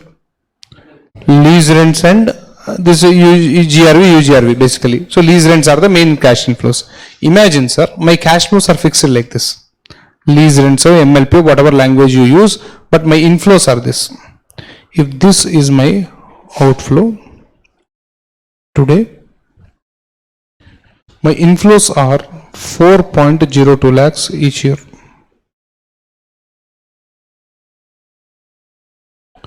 Every year, this much of lease income lease rents I will receive.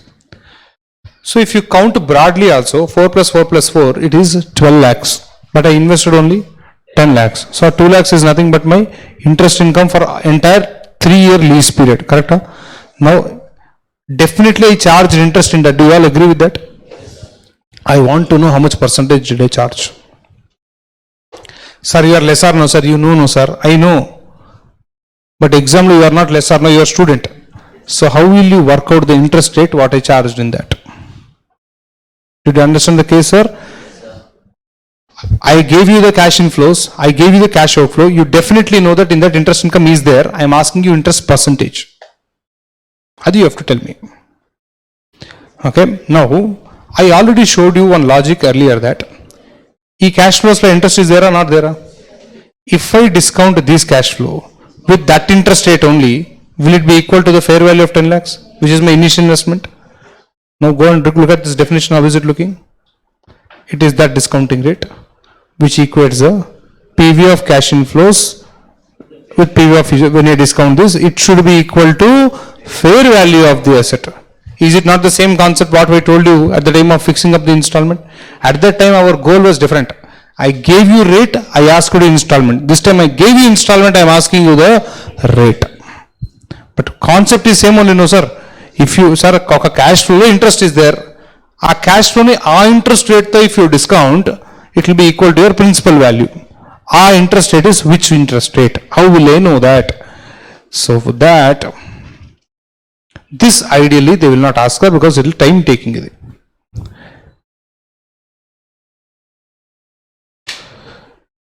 So that discounting rate, which equates it to here,